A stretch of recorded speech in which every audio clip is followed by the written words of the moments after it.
PAUD ini salah satu hal yang memang di luar jangkauan saya. Saya tidak pernah berpikir untuk terjun di dunia edukasi atau pendidikan.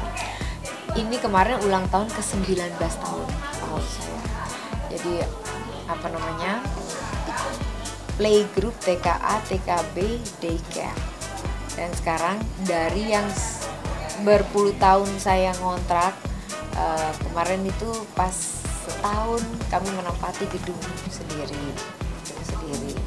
Jadi alhamdulillah lah kita menerapkan proses belajar mengajar yang mungkin menteri sekarang yang bilang kita tuh merdeka belajar. Kita menganut merdeka belajar sudah lama. Terus udah gitu anak-anak tuh happy bermain dan belajar, bukan belajar dan bermain dan belajar. Jadi intinya anak-anak happy gitu ya. Sampai anak-anak bisa ngebon sekolah waktu padahal sudah lulus tapi masih nggak mau lulus juga, masih mau sekolah. Jadi sekolah saya mau masuk nggak juga apa-apa. Yang penting anak-anak itu senang, tidak ada paksaan untuk pergi ke sekolah. Dari awal memang demikian.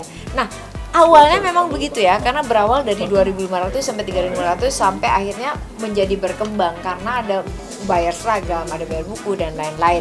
Tapi masih murah banget dibandingkan sekolah-sekolah di tempat lain. Jadi kalau misalnya ternyata di sekolah itu mendadak dari yang nggak punya, tahu-tahu ada yang naik mobil, tahu-tahu anaknya pejabat ini, ya mungkin kualitas sekolah kami menjadi lebih baik dan lebih baik. Kalau saya punya anak, terus ada kualitas sekolahnya baik, harganya sangat murah, ya pasti saya masukin situ.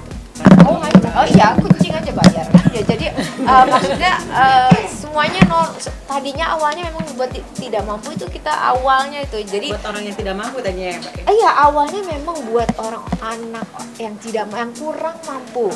Jadi kita terapin itu 2.500 supaya ada tanggung jawab untuk membayar. Karena ada yang bayar saya.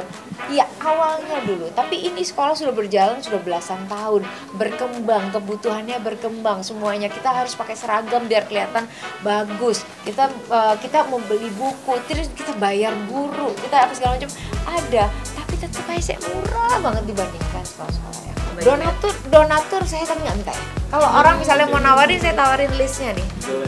Misalnya kebutuhannya, misalnya saya butuh korden. Oh ini korden yang ini belum. Ada CCTV. Oh ini butuh rumput. Misalnya ini butuh awning. Misalnya gini, monggo silakan pilih. Dan tapi itu pun saya nggak minta.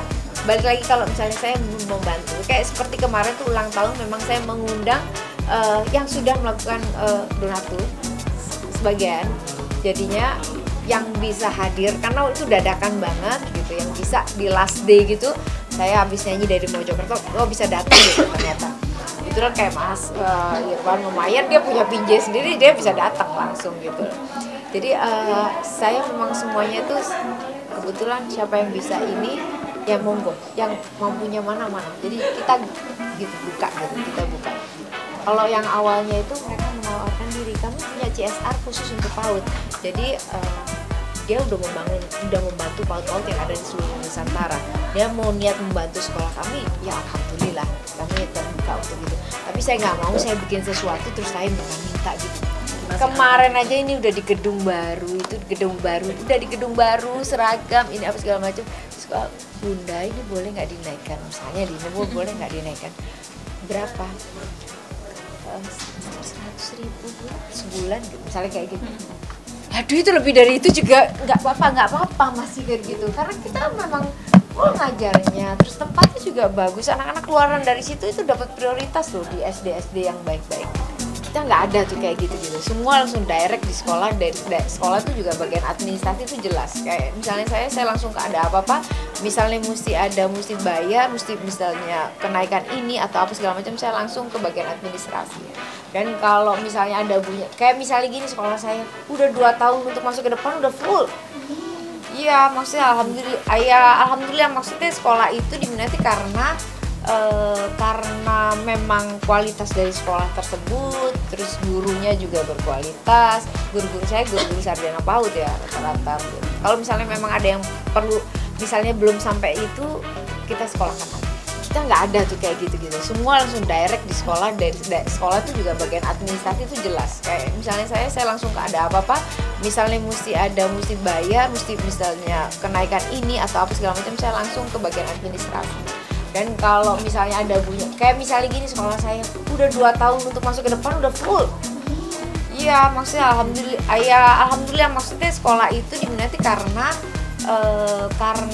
memang kualitas dari sekolah tersebut, terus gurunya juga berkualitas. Guru-guru saya guru-guru sarjana PAUD ya rata-rata.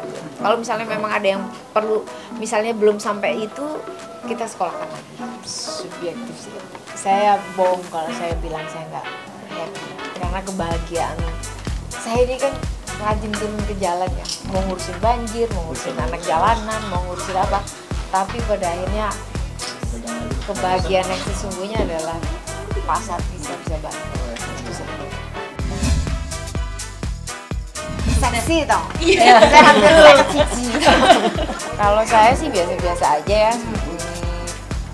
Saya kan morning person, tapi saya lagi senang tenis.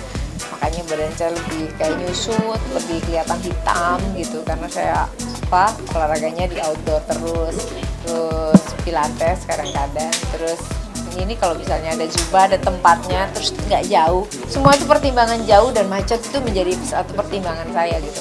Jadi kalau misalnya olahraga jauh, nggak lah, udah macet di jalan. Tapi kalau misalnya tempatnya representatif gitu, lebih gampang dijangkau, ya kita akan lebih senang gitu. Karena kita pagi kalau udah berangkatnya aja udah macet-macetan, udah habis waktunya. Nggak diet sama sekali. Saya sekarang berat saya 41. Gini. Sebenarnya itu saya olahraga kan dari yoga, dari pilates.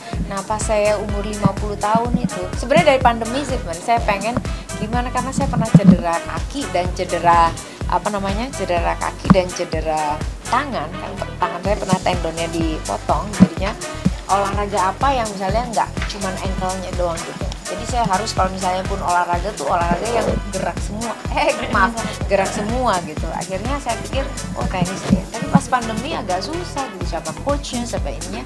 Jadi setelah pandemi, setelah saya ulang tahun terus berapa bulan, baru saya nyoba tenis. Akhirnya tenis. Yang pertama saya lakuin adalah saya beli raketnya tuh mesti apa. Saya nanya, kalau gue mau main tenis apa aja yang mesti dibeli gitu kan, kita bisa oh iya tenis raketnya ini beratnya segini, ininya segini. Akhirnya saya pergi ke toko kalau di sini tuh namanya Metro Tenis, ada di Pangpol ya di situ. Jadi saya pilih, di situ pun saya nanya, Bu, kitanya ibu, kalau mulai itu gimana sih gini. Dan saya nggak malu untuk nanya, karena saya memang baru mulai. Ini apa yang perlu diganti? Oh, senarnya mesti diganti, gripnya mesti diganti, gitu segala macam. Asli saya mulai megang raket di umur 50 tahun lebih ya. Terus akhirnya karena harus di lapangan terus, saya mulai pakai sunblock ya. Seumur saya nggak pernah pakai sunblock. Jadi saya mulai belajar pakai sunscreen di umur gitu. Jadi saya memulai hari-hari saya, dan saya merasa kayak itu endorfin happy ya. Jadi kayak saya seneng gitu ngerjain itu. Terus saya bilang sama coachnya, saya nggak mau jadi atlet, saya cuma pengen bisa main, saya pengen bisa fun aja ngerjain itu. Dan jadi saya melakukan itu dengan sukacita. Nah, waktu itu terus kebetulan Selo kan kepengennya sekolahnya ada di Jogja. Nah, pas di Jogja itu ternyata lapangan itu banyak, di UGM, di UNY, di di Gadok itu banyak. Kalau di sini saya di Bulungan nungguin 1 hari aja susahnya setengah mati. Tapi jadi saya jam 6 pagi itu, karena kalau hari Selasa itu udah ada di Bulungan, udah siap latihan. Tapi kalau misalnya pas di Jogja, wow, ini menarik banget. Oh, Silo punya planning, dia ada bimbel. Oh, saya mesti ngisi kegiatan, nggak mungkin nggak gitu-gitu aja. Saya mesti itu dari jam 6 saya udah di lapangan itu. Kalau nggak di UNJ itu saya nemu coach di Jogja, ada si Deo namanya. Ternyata dia favorit coach di Jogja, alhamdulillah. Dan Jogja itu salah satu kota tenis memang, jadi hampir semuanya orang tuh ikut tenis. Nah, di sana saya latihan dari jam 6 sampai jam 8. Habis jam 8 saya balik, terus saya ngurusin sarapan selo, bimbel apa segala macam. Terus sore saya ikutan lagi, saya belajar lagi. Sebegitunya saya belajar, saya pengen bisa teknik, karena ngerubah saya yang badminton terus tenis meja ngerubah jadi tenis lapangan itu susahnya setengah mati. Megang gini harus ini, megang gini harus ganti gini, harus terus ketepatan bola. Jadi kayaknya mikir banget deh olahraga tenis itu.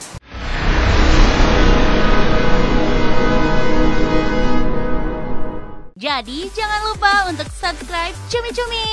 Ditekan ya tombol lonceng merahnya.